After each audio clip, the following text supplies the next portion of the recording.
Hello friends, आज आपकी Hindi pedagogy की क्लास 6 रहेगी। नाउ क्लास स्टार्ट करते हैं। सबसे पहले तो चैनल को लाइक शेयर सब्सक्राइब कर दे, बेल आइकन पर क्लिक कर दे। नाउ फर्स्ट क्वेश्चन आता है हमारा। फर्स्ट क्वेश्चन है कि किस कार्य के लिए शब्दकोश में सहायता नहीं मिलेगी। ए ऑप्शन शब्द का अर्थ जानने में, बी ऑप्शन शब्द की वर्तनी जानने में, सी ऑप्शन शब्द के पर्यायवाची जानने में, या डी ऑप्शन वाक्य निर्माण करने में।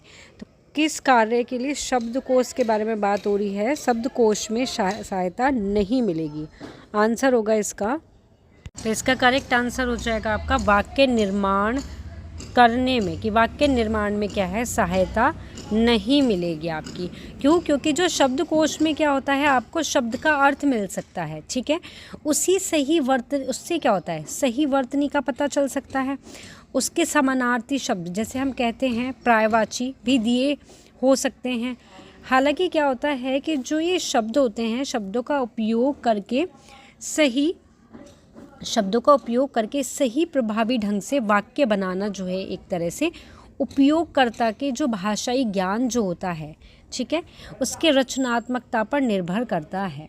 इसके लिए क्या है, आपका व्याकरण के जो नियम हैं और संदर्भ की समझ की आवश्यकता होती है, ठीक है। शब्दकोश का प्राथमिक कार्य नहीं है। कहने का मतलब यही है कि शब्दकोश का जो उपयोग है वो शब्द के अर्थ जानने में भी होता है, वर्तनी जानने में भी होता है, और पर्यायवाची जानने के लिए भी होता है या किया जाता है। लेकिन ये सीधे तौर पर वाक्य निर्माण के लिए सहायता नहीं करेगा आपकी, ठीक है। नेक्स्ट क्वेश्चन आता है कि बच्चों में पाठ रुचि कैसे विकसित की जाती है, दंड से, डर से, रोचक पुस्तक से, या कठिन पाठ से। ठीक है, सेकंड क्वेश्चन क्या है, बच्चों में पठन रुचि कैसे विकसित की जाती है, दंड, डर, रोचक पुस्तक या कठिन पाठ। करेक्ट आंसर हो जाएगा इसमें आपका रोचक पुस्तक। क्योंकि दंड से क्या है, दंड से हम पढ़ाने में, अगर हम पठन कर रहे हैं तो उसमें इंटरेस्ट थोड़ा ना पैदा कर सकते हैं, ना डर से कर सकते, कठिन पाठ होगा उससे भी नहीं कर सकते।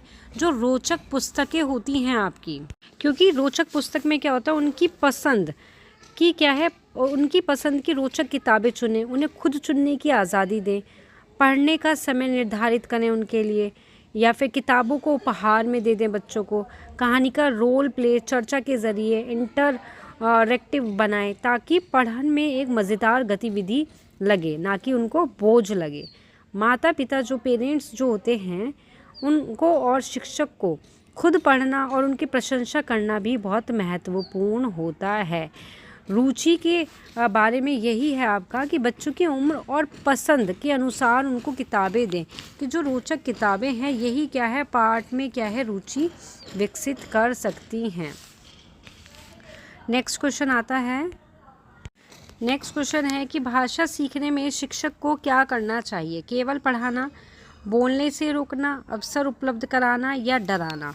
करेक्ट आंसर हो जाएगा अवसर उपलब्ध कराना। केवल पढ़ाने से क्या है, केवल पढ़ाने से क्या तुम बच्चे भाषा सीखने में टीचर का ये रोल थोड़ी ना कि सिर्फ पढ़ाए चले जाओ, या फिर बोलने से उसको रोक दो, भाई ये भी नहीं होता। डराओ उसको अवसर उपलब्ध कराने हैं हमें, ठीक है।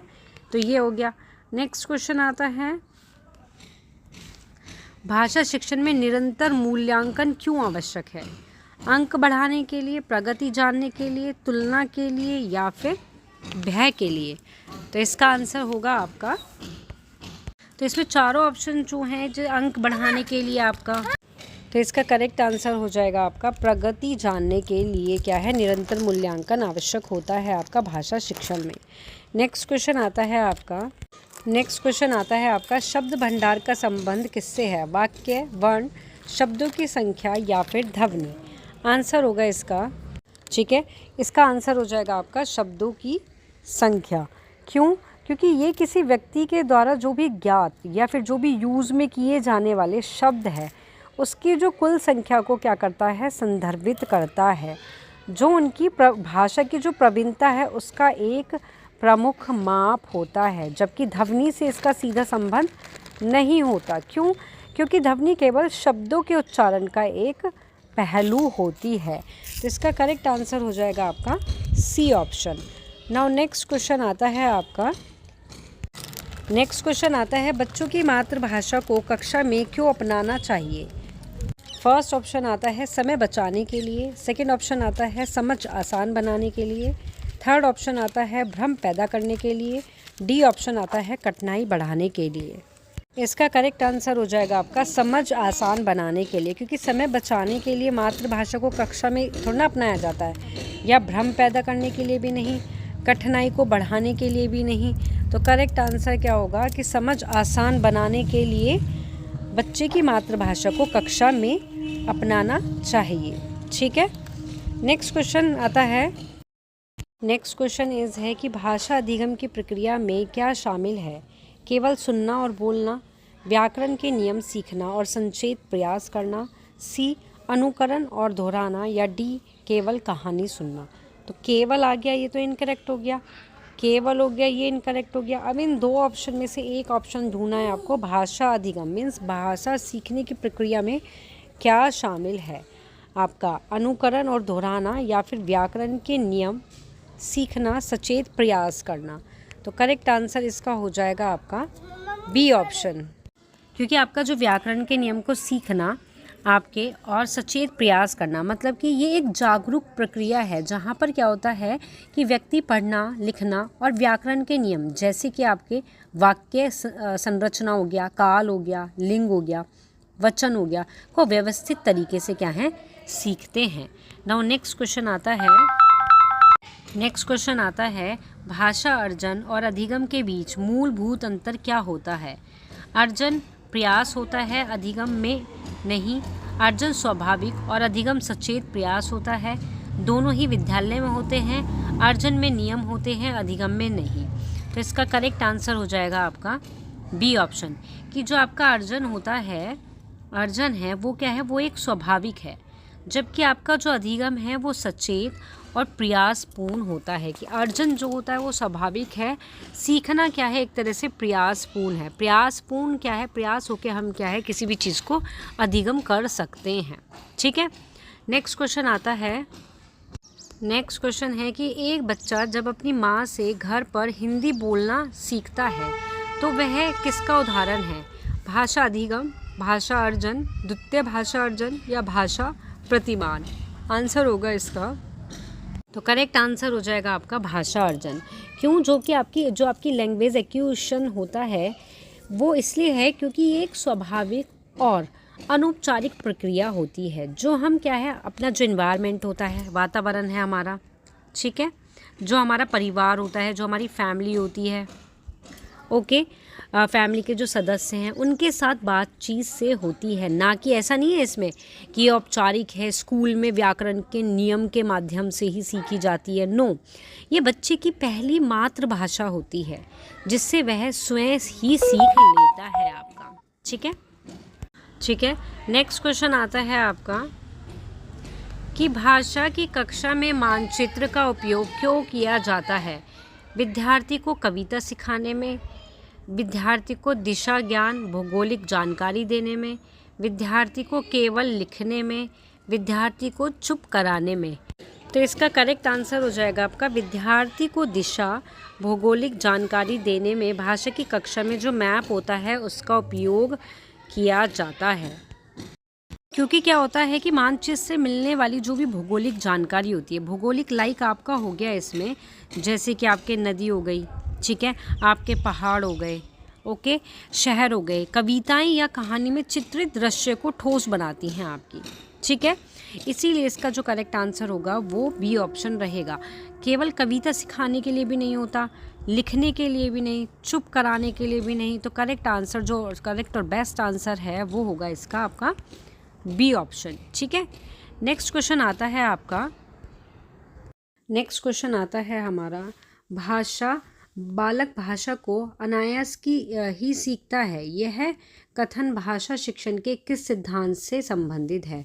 रुचि का सिद्धांत, क्रियाशीलता का सिद्धांत, स्वाभाविकता का सिद्धांत, या अनुपात क्रम का सिद्धांत। करेक्ट आंसर होगा इसका करेक्ट आंसर आ जाएगा आपका स्वाभाविकता, means principle of naturalness. Means इसको हम क्या कहते हैं, इसको हम सहजतावादी, सहजतावादी सिद्धांत से भी संबंधित है। ये ज़रूरी नहीं है इसमें स्वाभाविकता आ जाए, इसमें सहजतावादी आता है तो ये भी इसका करेक्ट आंसर होगा, क्योंकि ये बताता है कि बच्चा बिना किसी औपचारिक शिक्षण के भी अपने परिवेश से स्वाभाविक रूप से भाषा अर्जित करता है, जो एक सहज और प्राकृतिक प्रक्रिया होती है आपकी।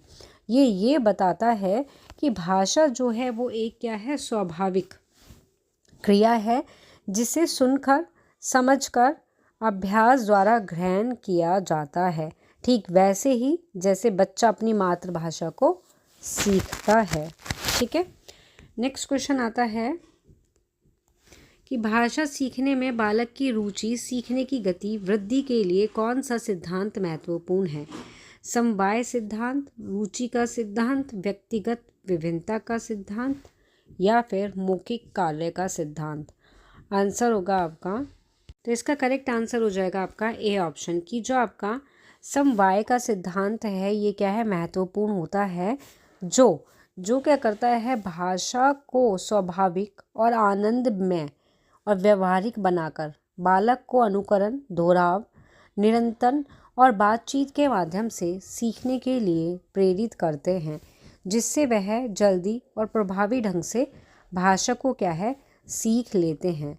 प्रिंसिपल ऑफ कोरिलेशन जो है ये होता है समवाय का सिद्धांत आपका, कि पाठ्यक्रम को, जो आपका क्या है, पाठ्यक्रम जो है, पाठ्यक्रम को रोचक बनाने के लिए जो पाठ्य विषय से संबंधित उपकरण होते हैं, लाइक जैसे क्या होता है, चित्र होता है, ठीक है, वस्तुएं होती हैं, उनका उपयोग करें। इससे क्या होता है कि जो स्टूडेंट, छात्र है, वो आनंद के साथ सीखते हैं और भाषा का व्यवहारिक अनुभव लेते हैं आपका। ठीक है, तो करेक्ट आंसर इज हो जाएगा इसमें आपका ए ऑप्शन। नेक्स्ट क्वेश्चन आता है कि बार बार अभ्यास करने से भाषा जल्दी सीखी जाती है, यह किस सिद्धांत का मूल है? अनुपात क्रम का सिद्धांत, मौखिक कार्य सिद्धांत, व्यक्तिगत विभिन्नता का सिद्धांत या फिर क्रियाशीलता का सिद्धांत? तो करेक्ट आंसर हो जाएगा इसका क्रियाशीलता का सिद्धांत आपका, क्योंकि ठीक है, क्योंकि क्या होता है, क्योंकि जो क्रियाशीलता होता है इसका अर्थ है कि बार बार अभ्यास करना। ठीक है, तो बार बार अभ्यास करना आपका, और जिससे उसमें निपुणता आती है, और भाषा सीखने में भी यह लागू होता है आपका। ठीक है, नेक्स्ट क्वेश्चन आता है कि भाषा शिक्षण में अनुपात क्रम का सिद्धांत का क्या अर्थ है? ए, भाषा के सभी कौशल को एक साथ सीखना। बी, भाषा प्रबलन उद्देश्य सुनना, बोलना, पढ़ना, लिखना को क्रम अनुसार सिखाना। सी, केवल व्याकरण नियम पर जोर देना। या डी, पाठ्यक्रम को विभाजित करना। आंसर होगा इसमें आपका कि भाषा के प्रबल उद्देश्य सुनना, बोलना, पढ़ना, लिखना को क्रम अनुसार सिखाना ही क्या है, अनुपात क्रम का सिद्धांत का मीनिंग है। क्योंकि यहाँ केवल आ गया, केवल तो होता ही नहीं है, पाठ्यक्रम को विभाजित करना भी नहीं है, भाषा के सभी कौशल को एक साथ सिखाना भी नहीं है, तो बी ऑप्शन इसमें करेक्ट आंसर हो जाएगा आपका। ठीक है, इससे क्या होता है कि इससे जो मौखिक कार्य होते हैं, जैसे सुनना और आपका क्या हो गया, बोलना, ये प्राथमिकता मिले इसको, और आपका जो पढ़ना और जो आपका लिखना हो गया उसको क्या है, बाद में आए, वो बाद में आए लिखित जो कार्य होते हैं, ताकि बच्चे का भाषण ज्ञान जो है वह संतुलित और मजबूत बन सके आपका। ठीक है, ये सिद्धांत बस ये सुनिश्चित करता है आपका कि भाषा सीखने की जो प्रोसेस है उसमें जितने भी कौशल हैं उसको सही समय पर सही मात्रा में सिखाया जाए, जिससे बच्चे भाषा पर पूरी तरह से क्या है, नियंत्रण पा सकते हैं आपका। ठीक है, तो यहाँ आपकी क्लास ओवर होती है। मिलते हैं नेक्स्ट क्लास में न्यू क्वेश्चंस के साथ। जिसको भी क्लास पसंद आए लाइक शेयर सब्सक्राइब करना ना भूलें। Thank you.